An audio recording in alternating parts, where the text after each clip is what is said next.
found a new, plan it, build it. With the homeowners who want to bring their places into the 21st century.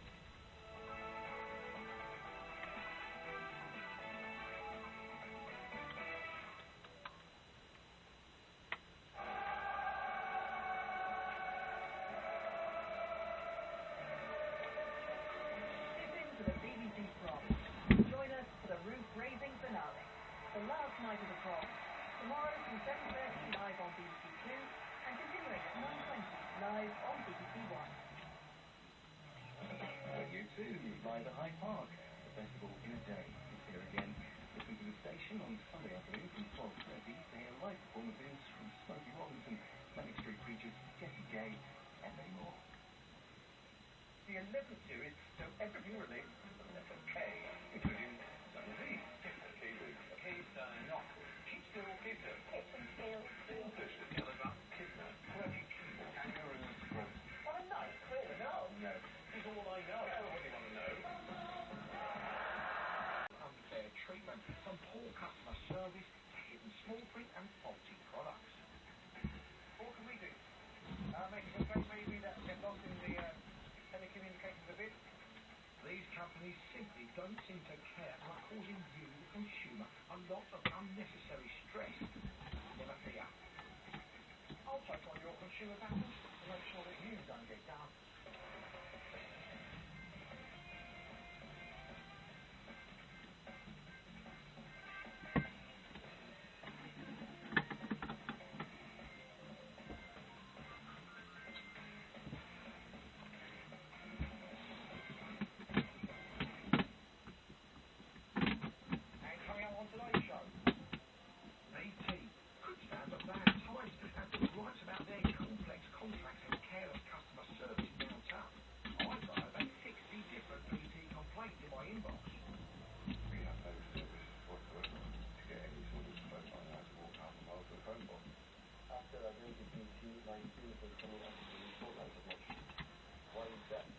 We see how you guys have been fighting your own battles with a visit to one community hero who single-handedly fought the council over his council tax banding.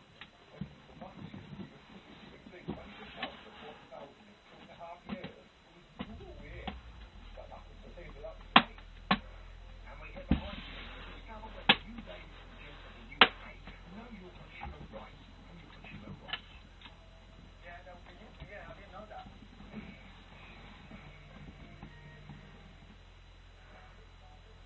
Presented an offer he couldn't refuse. I had a number of phone calls from British Telecom. I kept talking to them but refusing. The lady said, can we look at your bills and let us see what we can do for you. So Tony sent BT his bill and they responded promising their rate could save him an impressive 16% every month.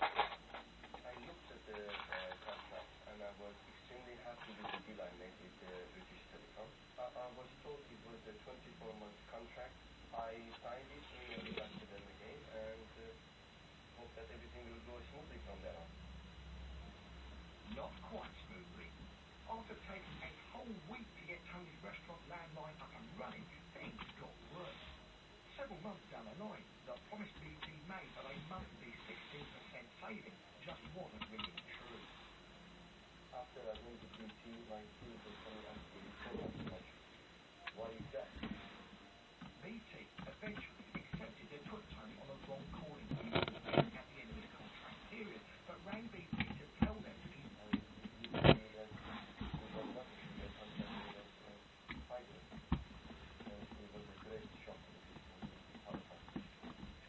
even more shocking were the cancellation fees BT told Tony he'd have to pay Tony. The stress was starting to take its toll. I feel that as a restaurateur, I was spending too much time on the phone, hours after hours, wasting my time for something that I was hoping it could save me money. And I ended up in hospital twice because I had suspected heart attack because of so much anxiety. I have to admit, I have shouted at them, they shouted back at me. I put the phone down on them, they put the phone down on me.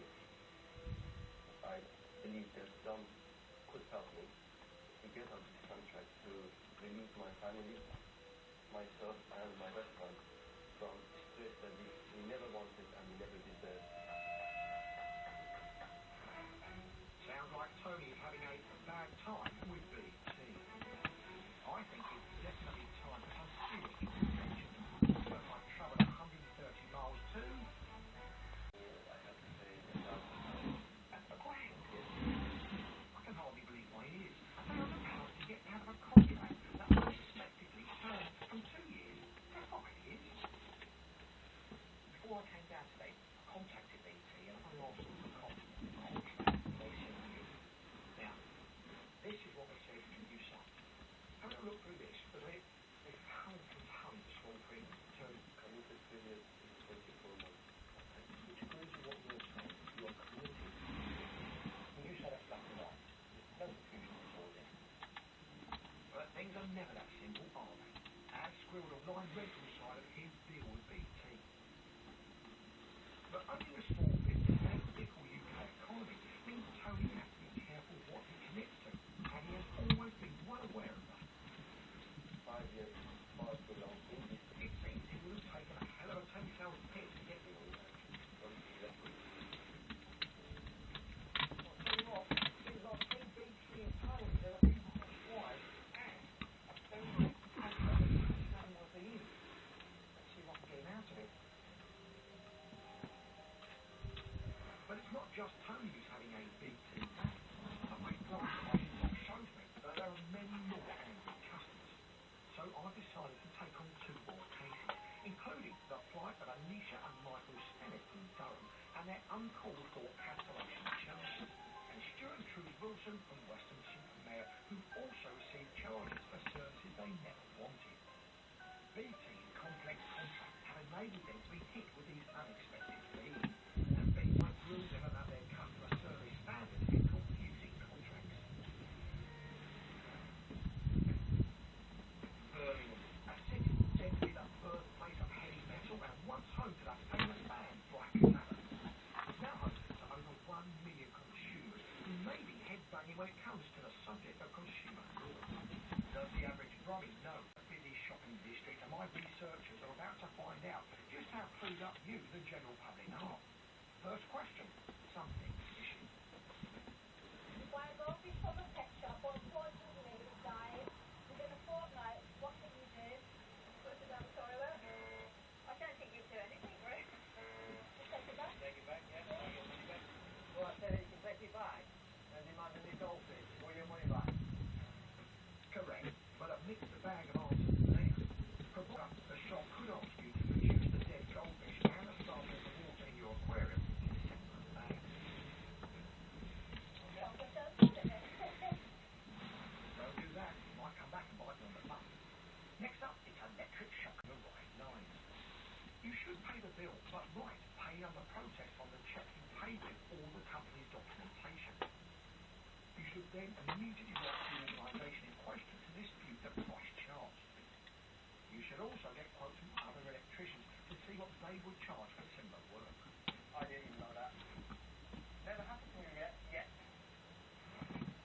Who knows what the future holds? Hopefully now, he won't get done. Final question? Horror holiday. You're due to fly to Spain in 3 weeks, but the airline calls cancelling your flight. It can't transfer you to another flight, but does refund your ticket price. All of the flights are exceptionally expensive at short notice. Should the airline pay you compensation for the difference? If they cancel it, then surely they should help you out during your holiday. Well, I think they should, but I don't think they would. They're giving a refund already, so it's more than enough. Correct. 2 out of 3, not bad. If you've been given 2 weeks' notice, the company only has to refund your money and nothing more. With a flight cancellation, you'd be entitled to a refund of the ticket price, a reroute as soon as possible, or a reroute at a later convenient date. But if you bought travel insurance when booking, check these terms and conditions because you may be covered. They tend to be a law to themselves, don't they? Most of the time regulations in place are fair to the consumer, so know your rights. I'm glad that my hard work in educating you is slowly paying off, and less of you are getting done. We get another shocker. Instead of a 2-year contract he thought he was on, the small print stated something else. The starting moment for this process was when I found that I'm in a contract for 5 years with BT. And what's more, BT wanted £1,000 in fees to cancel this contract. I couldn't afford that. So I can really do some research. BT should know better. They are the major provider of telecommunications networks and services in the UK. Despite being one of the big boys and making £1.7 billion before tax last year, they claim one of their main priorities is to be the brand for business in the UK. I'm sure Tony will have something to say about that one. Listed among their brand names are to be trustworthy, helpful and straightforward. But as far as some of their customers are concerned, they're not living up to their promise. There's no doubt about it when it comes to BT, Tony is not a happy chap. And unsurprisingly, this problem's not the only one clogging up my inbox. I've already sent an email to BT letting them know I've taken on Tony's case, but also the cases of two. So, on the 1st of August 2010, they placed their order and were told the changeover would happen 3 weeks later on the 25th, but it didn't. We were left without any connection whatsoever, and when we contacted BT, they told us that it could be 2 to 3 weeks before a reconnection could be made. 2 to 3 weeks? With no phone line and no broadband? BT has nothing like fixing the problem, but failed again, leaving Stuart with only one option. To get any sort of phone line out of the phone box.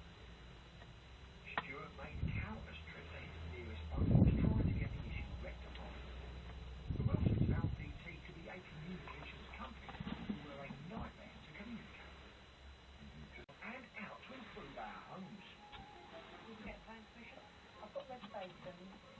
But before we build, we need permission. Permission from the planners. A bunch of people dedicated to protecting our public spaces and neighbourhoods. I'm really, really annoyed by planning. So, if you've ever wanted a bigger kitchen, an extra bedroom or an ensuite bathroom, stand by.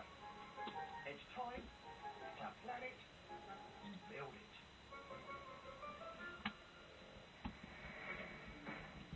Written buildings are steeped in history, and we love older properties. They have character, quality workmanship and period features.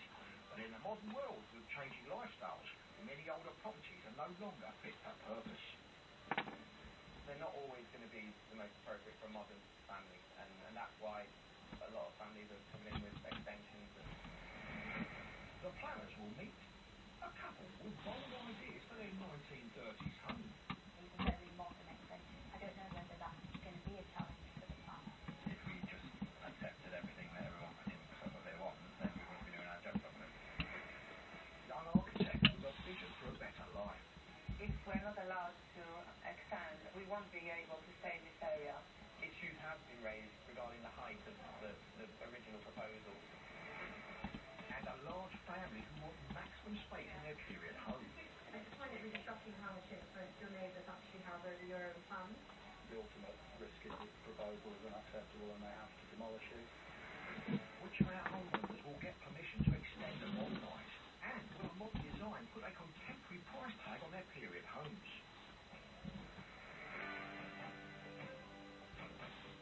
Welcome to Norton Leeds on the outskirts. Families who enjoy stunning views over the city. At around £150,000, a 3-bed semi offers great value for money. You're paying around £130 per square foot. A whole lot of bang for your buck. Sheffield Council Simon Tucker is passionate about defending the historic character of the area.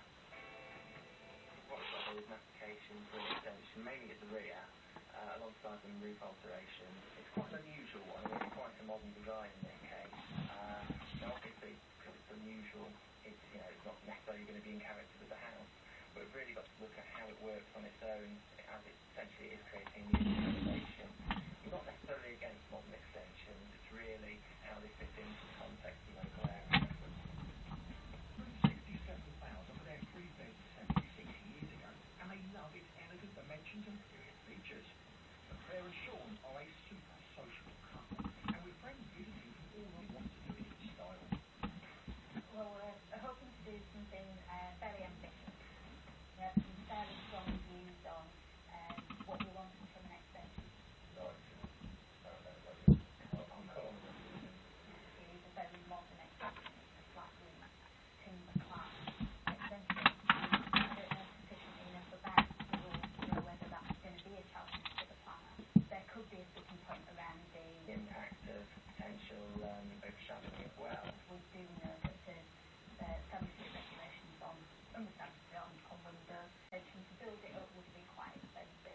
So we're building at ground floor level.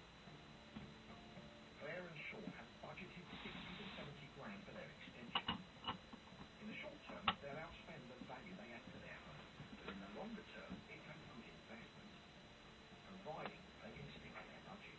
So what you'll see out here is our beautiful garden, or it will be in the summer. Next door, the bathroom is quite small, and that extends, and we're really looking forward to having a bathroom that we can probably both get round without falling over each other in. We'll be losing the majority of this wall to the new extension, where we'll have a freestanding bath, and fingers crossed we can still have those views without compromising the station.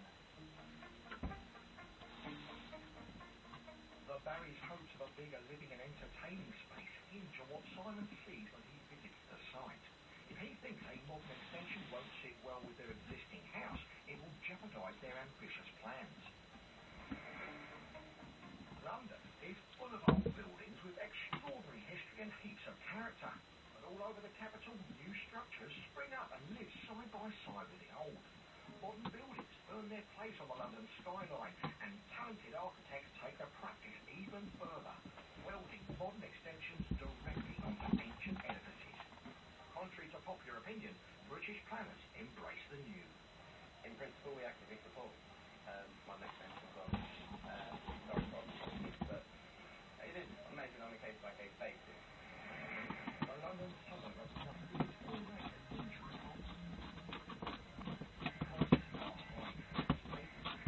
modern extensions.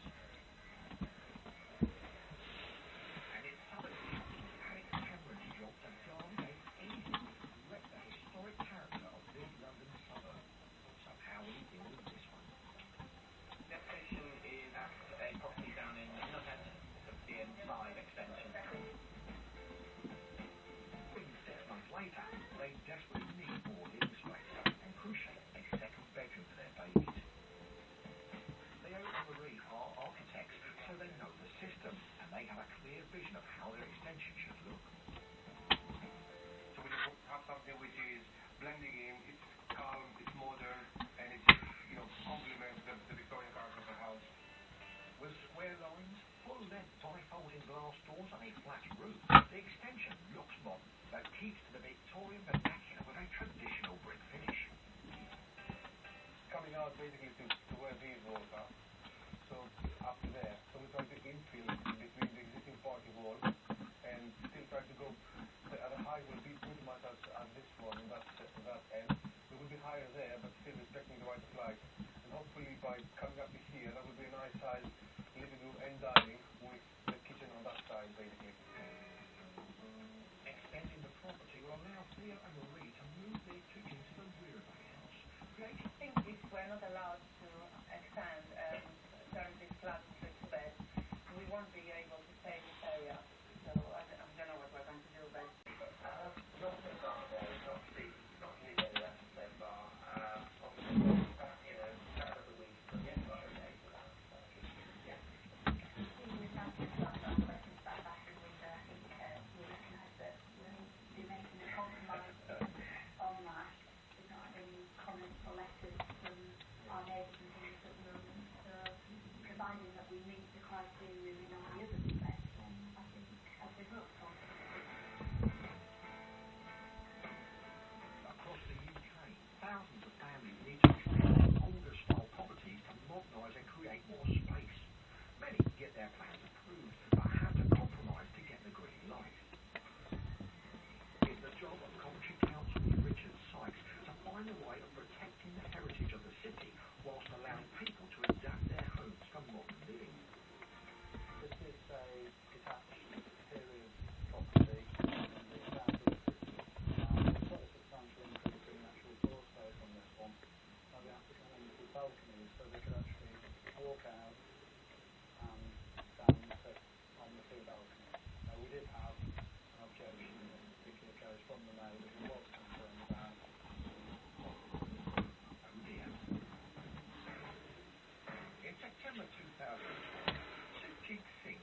generations of his family. This is the entrance hall.